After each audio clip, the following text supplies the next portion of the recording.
அண்மை செய்தி. திமுக ஆட்சியில் KN நேரு அமைச்சராக இருந்த நகராட்சி நிர்வாகத்துறையில் அதிகாரிகள் நியமன முறைகேடு தொடர்பான வழக்கு லஞ்ச ஒழிப்புத்துறை வழக்கு பதிவு செய்ய வேண்டும் என்ற உத்தரவை மறு ஆய்வு செய்ய கோரி திமுக ஆட்சியில் மனு தாக்கல் செய்யப்பட்டுள்ளது. இது தொடர்பான கூடுதல் விவரங்களை எமது செய்தியாளர் ஆனந்த் வழங்க கேட்கலாம்.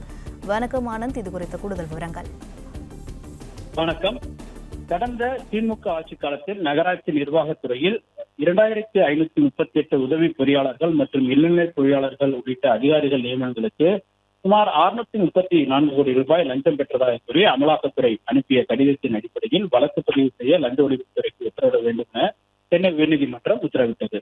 ஆனால் இந்த உத்தரவை அடிப்படையில் லஞ்ச ஒழிப்புத்துறை வழக்கு பதிவு செய்யவில்லை என கூறி அதிமுக MP இன்பதுரை தரப்பில் சென்னை உயர்நீதிமன்றத்தில் நீதிமன்ற அவமதிப்பு வழக்கு தாக்கல் செய்யப்பட்டது.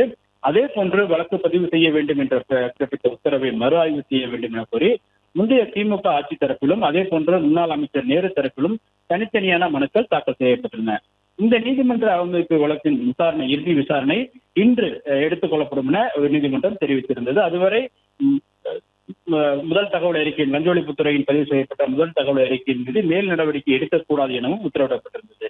இந்த நிலையில் இந்த வழக்குகள் அனைத்தும் தலைமை நீதிபதி அரவிந்த் தர்மாதிகாரி, நீதிபதி அருள்முருகன் ஆகியோருடைய அமர்வில் விசாரணைக்கு அப்பொழுது முன்னாள் அமைச்சர் நேருவின் சகோதரர் உட்பட இருவர் தரப்பிலும் ஒரு இடையீட்டு மனுக்கள் தாக்கல் செய்யப்பட்டது. அதில் ஏற்கனவே முந்தைய ஆட்சி காலத்தில் வழக்கு பதிவு செய்ய வேண்டும் என்ற உத்தரவை மறு ஆய்வு செய்ய வேண்டும் எனவும் தமிழக அரசின் சார்பில் தாக்கல் செய்யப்பட்டுள்ள மறு ஆய்வு மனுவை திரும்ப பெறும் மனுவிற்கும் எதிர்ப்பு தெரிவிப்பதாகவும் கூறி மனு தாக்கல் செய்யப்பட்டது.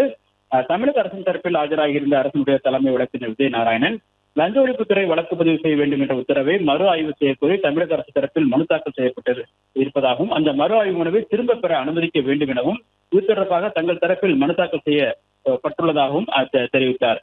மேலும் அப்போது நேரு தரப்பில் ஆஜராகியிருந்த வழக்கினர் ஆட்சி மாறினாலும் முந்தைய அரசு எடுத்த நிலைப்பாட்டிற்கு மாறாக தற்போதைய அரசு எடுத்துள்ள நிலைப்பாட்டை ஏற்க முடியாது எனவும், எனவே பிரதான வழக்கில் தங்கள் தரப்பில் விளக்கத்தை கேட்காமல் உத்தரவு பிறப்பிக்கப்பட்டுள்ளதாகவும், எனவே இந்த உத்தரவை மறு ஆய்வு செய்ய வேண்டும் எனவும் முன்னாள் அமைச்சர் நேரு தரப்பில் ஆட்சேபனம் தெரிவித்து வாதிடப்பட்டது.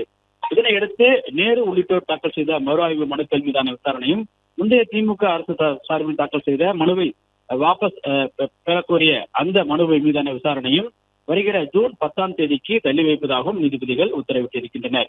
மேலும் அதுவரை இது சம்பந்தமாக பதிவு செய்யப்பட்ட வழக்கில் எந்த விதமான மேல் நடவடிக்கையும் எடுக்கக்கூடாது எனவும் இடைக்கால தடை உத்தரவு பிறப்பித்து நீதிபதிகள் உத்தரவிட்டு வழக்கினுடைய விசாரணையை வருகிற ஜூலை 10ஆம் தேதிக்கு தள்ளி வைத்து உத்தரவிட்டிருக்கின்றனர். பிளே ஸ்டோர் மற்றும் ஆப் ஸ்டோரில் இருந்து பாலிமர் செயலியை QR கோடு மூலம் பதிவிறக்கம் செய்யுங்கள். செய்திகளை உடனுக்குடன் பெறுங்கள்.